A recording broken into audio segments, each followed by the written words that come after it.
the events of 2020 changed my life forever. In March of 2020, I was working in the ER at Hennepin County Medical Center as one of the ER nurses, and we started the pandemic. March of 2020, I developed such bad anxiety, I could hardly get out of bed, or I couldn't leave work because I had so much anxiety over all of the precautions and all of the rules. And every morning you'd get to work and it would be these kind of isolation precautions. And then by the end of the day, it's something totally different. And I was losing sleep because I was reading these emails and just trying to do the best job that I could to care for my patients so that I cared for myself and in turn for my family. It was stressful and hard. And with my whole family being at home and myself being the one that came and went, I just felt more and more isolated and that I didn't have anybody to talk to that understood my experience. In April of 2020, we lost one of our paramedics by suicide. Again, a life-changing event. Because of COVID, we were unable to have a funeral or memorial. We did a nice procession, but even that felt isolating and lonely. And we, as a work family, struggled with coping with that death and feeling a bit of, wow, that could have been me. In May of 2020, the murder of George Floyd hit. HCMC ER was in the epicenter of the riots. We were, as a staff, inside, but we had no communication what was going on the outside. And it was some of the most scary moments of my entire life, was not knowing what was going on, just literally feet away from us. I've seen pictures now of what our ER looked like with the blockades we built, with the doors we quarantined off, with the officers walking around with weapons in our ER. And it still terrifies me and brings me so much anxiety. I couldn't function as a mom. I couldn't function as a wife. I was not able to function well as a nurse. It was hard to learn things. I was forgetting things. Finally, after a really rough weekend where I got on the floor and cried for hours and was pretty sure I was never, ever going to get up off that floor, that I reached out to Invisible Wounds Project and said, I need help. And that help came immediately. It wasn't weeks away from an appointment. It wasn't even days. It was immediate. And I was able to start therapy and help and know that I was not alone immediately. And that is what saved my life.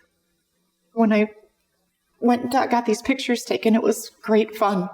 And we're all smiling. But I had these pictures taken because I wanted my girls to have something to remember me by, and that they would have a nice picture to use for my funeral, and that they would truly be better off without me. And that's a lie.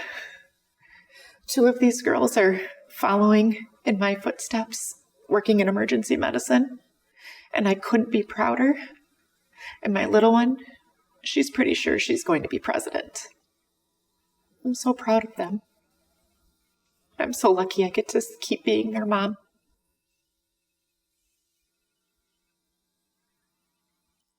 I first started doing individual therapy in our equine therapy program. I walked into the arena the first day and to meet the team, including the horses.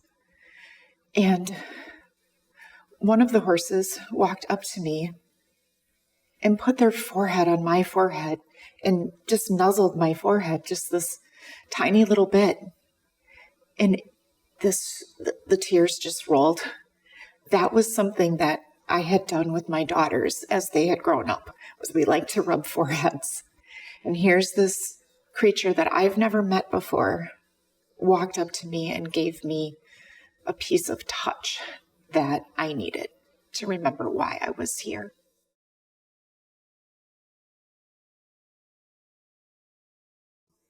After being involved in equine therapy for several months, I was then given the opportunity to visit our wood shop. And I knew nothing about power tools, nothing. I still don't know very much, but I know more now that I came into this wood shop and took just raw pieces of lumber and left there that day with some new best friends and a piece of art that I made that I took from rough wood and created this beautiful piece. One of the participants that day answered to me a question or statement I had said and just said, under his breath, "Me too." And that has meant everything, of knowing that there's a me too and help, that I can see others who have gone through this same journey or on the path, and that I can help follow along and help pave the path for those of us behind so they know where they're going to. The wood shop in that group has become, for me, a bunch of big brothers that I never knew I needed in my life.